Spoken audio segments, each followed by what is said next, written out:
हमारे साथ हैं पचमढ़ा मंदिर के महंत कामता शरण जी महाराज। इस पचमढ़ा मंदिर का भी बड़ा अपना महत्व है, इसे लघु काशी कहते हैं। महाराज जी, हम नो न्यूज़ ऑनली व्यूज की ओर से आपका स्वागत करते हैं, प्रणाम करते हैं और हम चाहते हैं कि दर्शकों तक आप ये बताएं कि पचमढ़ा मंदिर का महत्व क्या है। इसका महत्व ये है कि वृंदावन लघु काशी कहा जाता है। यहाँ पर वृंदावन भी प्रकट हुआ। लघु काशी वहाँ की भी एक शाखा थी जो विद्यार्थी यहाँ अध्ययन करते थे। यहाँ दो संत हो गए हैं विक्रम संवत 1660। एक का नाम दामोदर दास जी था, एक का नाम गिरधर दास जी। दामोदर दास जी का नाम सेवक जी महाराज हुआ यहीं पर, और गिरधर दास जी का नाम स्वामी चतुर्भुज दास जी। ऐसे तो आप इसका पूरा इतिहास है कि ये दोनों ब्राह्मण कुल के तो बालक थे। संत समाज जो आती थी उनकी सेवा में लग जाती। राजगुरु घराने के पुरोहित के बच्चे थे, विद्वान थे और संतों की सेवा में लग जाते। तो वृंदावन से पहले धर्म प्रचार के लिए जमातें थी, मंडलियाँ आती थी, क्योंकि ये गौरवाना था, मंडला राज्य था। और इस जबलपुर के पास गहा जो ग्राम कहा गया है, ये गहा गांव था, इसलिए इसको गहा कहते हैं। जब वो यहाँ से आए और उन्होंने पूछा तो इन्होंने बताया हम राजगुरु घराने के पुरोहित, हमको ऐसा गुरु अभी तक नहीं मिला हमको हमारे मार्ग से और आगे को बढ़ाए, श्री जी की कृपा हो जाए। तो नवलदास जी ने कहा बेटा इस समय वृंदावन में हित हरिवंश महाप्रभु गद्दी पर विराजमान, यदि हो सके तो आप उनको ही अपना गुरु बनाएं। इन दोनों बालकों ने उन संतों के सामने संकल्प कर लिया कि हम गुरु बनाएंगे तो हरिवंश महाप्रभु को ही बनाएंगे। समय का अभाव, साधन का अभाव, ये करीब 400-450 वर्ष पुरानी बात। अभाव के कारण ये वृंदावन करीब 18 महीने नहीं जा पाए।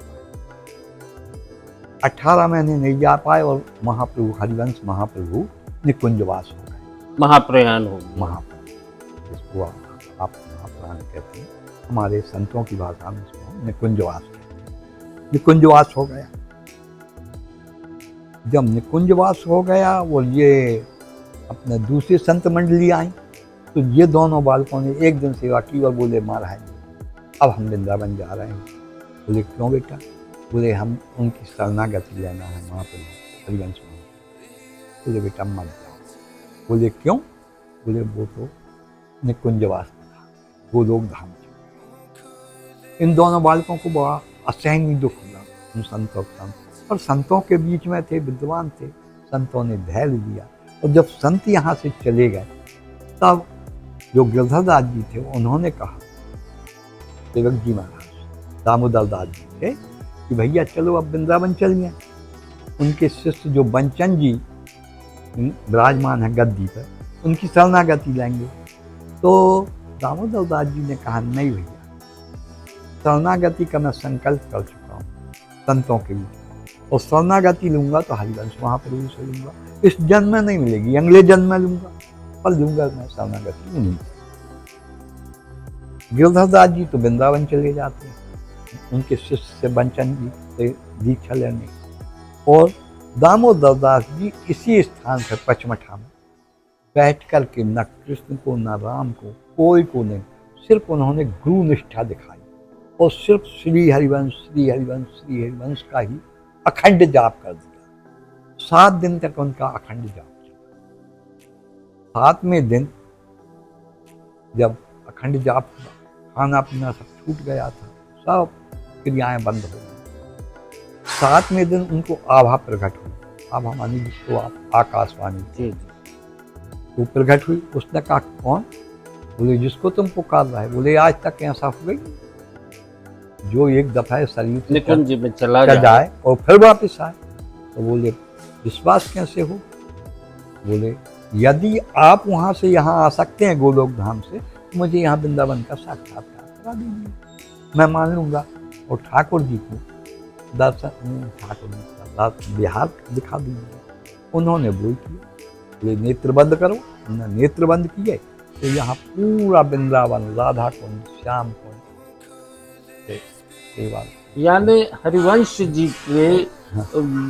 आत्मा जिस तरीके से यहाँ पे आई, आभा आई, हाँ, उसके बाद उन्होंने यहाँ वृंदावन का दर्शन पूरा कराया, पूरा करा दिया। पूरा करा दिया। पूरे वृंदावन का यमुना जी भी इसके प्रमाण हैं। अपने यहाँ भी इसके प्रमाण है कि यमुना जी वही है, और सेवा कुंज, निधिवन, ये सबके यहाँ।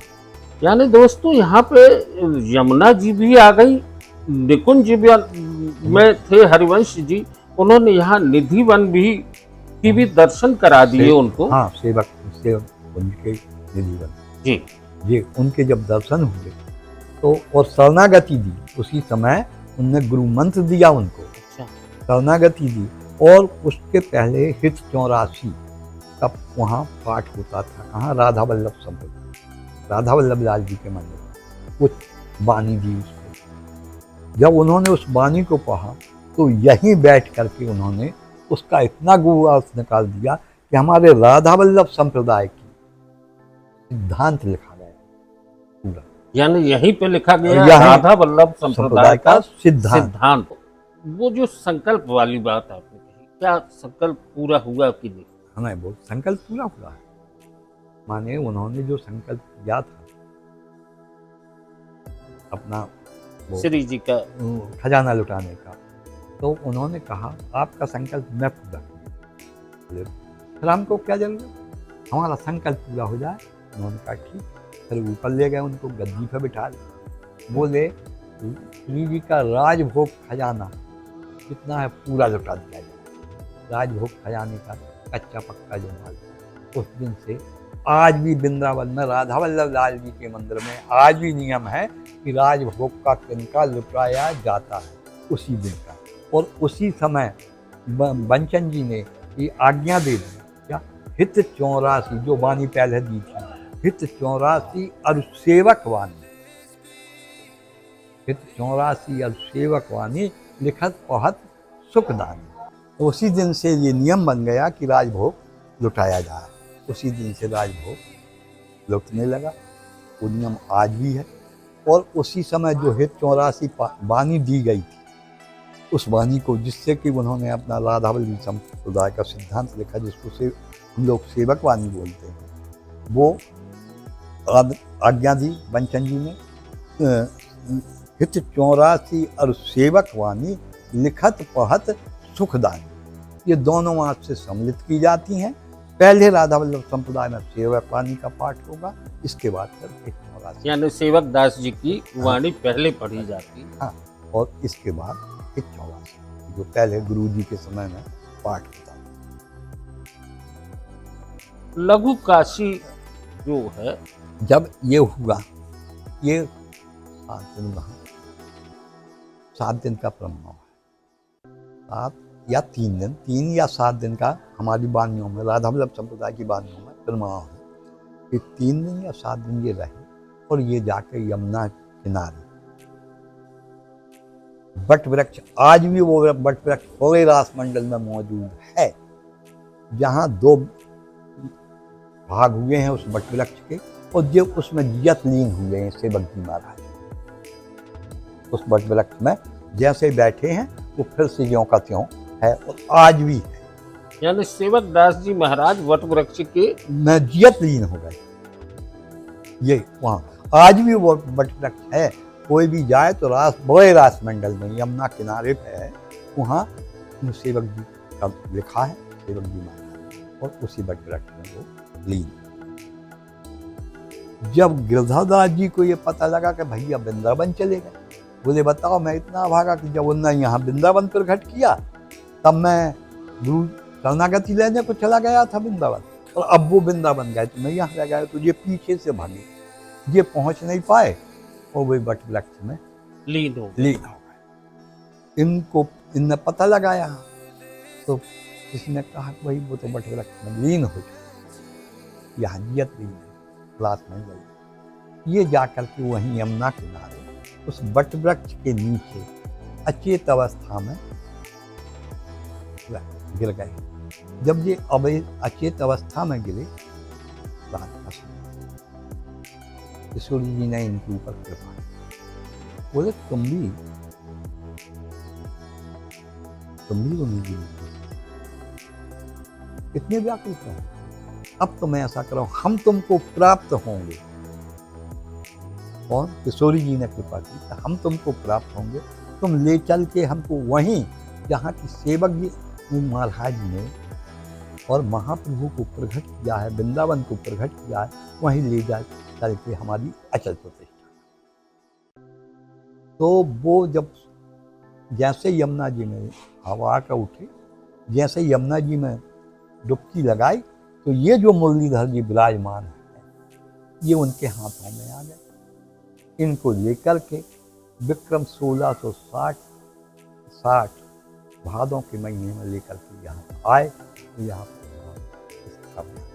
जिस समय इनको लेकर के आए हैं, कहीं भूतों का उद्धार, कहीं चोरों का उद्धार, रास्ते में जब रुकते आए तो कहीं भूतों का उद्धार किया है, कहीं चोरों का उद्धार किया है। इसकी बात बहुत बड़े इतिहास है। बस आकर के विक्रम संवत 1660 भादों का महीना, राधाष्टमी के दिन इनकी अचल प्रतिष्ठा की। उसी समय संत लोग आए थे वहाँ से, सब संत, क्योंकि हल्ला मच गया था सेवक जी के भाई को मुरलीधर जी मिले, तो जितने संत समाज आए थे और यहाँ के संतों में भंडारा चल रहा था। उसी समय गिरधर दास जी एक लंगोटी लगाते थे। तिलक संतों की विधि संत जाने, पूरे अंग में तिलक था, बाहों में, गले में, कंठ में, पेट में, आदि आदि जगह जो जब तिलक लगा था, और चावलों का थाल लेकर के इसी स्थान को परसने को निकले। जब परसने को निकले हैं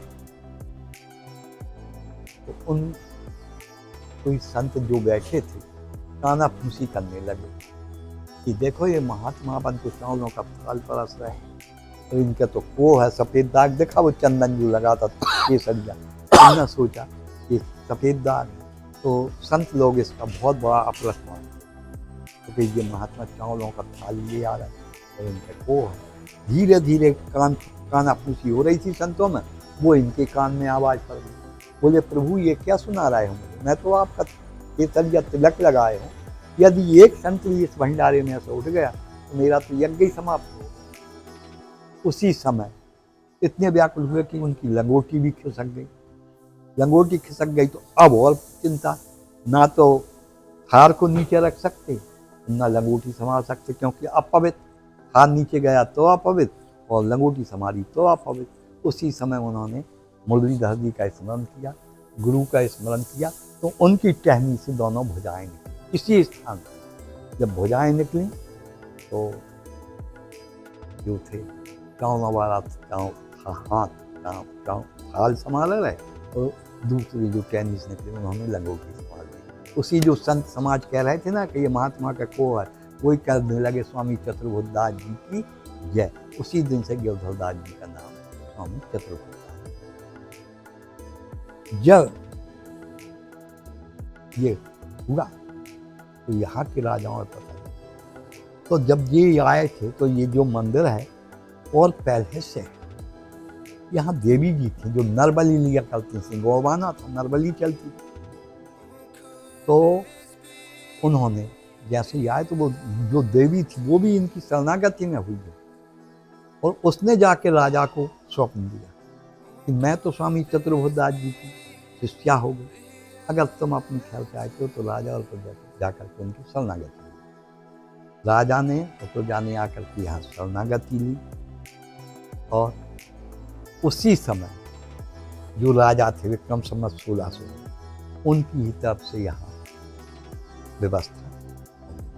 उसी समय इतना बड़ा विद्यापीठ खोला गया था स्वामी चतुर्भुजदास जी द्वारा कि लघु काशी बनारस में बच्चों का एडमिशन होता था, उसकी एक शाखा यहाँ थी, जो कि 700 विद्यार्थी, हमारी वानियों में आज भी है, 700 विद्यार्थी विद्याध्ययन करने के लिए यहाँ आते थे, इसलिए इसको लघु काशी। दर्शकों, इस इतना विस्तृत इतिहास पचमढ़ा मंदिर का है बहुत कम शब्दों में बता पाना संभव भी नहीं है। चतुर्भुज दास महाराज, हरिवंश जी महाराज सही बात और इस तरीके का जो पूरा संतों का है, ये धरती है, यहाँ उनके चरणों की रज है, यहाँ कृष्ण वातावरण है और यहाँ हर समय राधे कृष्ण की गूंज है। यहाँ मीरा के भजन गूंज सकते हैं, यहाँ रसखान के भजन गूंजते हैं, यहाँ सूर की चौपाइयाँ गूंजती हैं। ये धाम अपने तरह से संस्कार धानी में एक पवित्र धाम है, जहाँ पे वृंदावन के दर्शन हुए थे। ये लघु काशी है, यहाँ संस्कृत का अध्ययन करने बटुक आती थी। तो आज इस चर्चा पर हम यहीं विराम लेंगे। आप लोगों से आग्रह है, नो न्यूज़ ऑनली व्यूज़ पर आप देखते रहिए। हम आपसे लगातार ऐसे ही मुद्दों पर चर्चा करेंगे। कामता शरण जी महाराज को हम प्रणाम।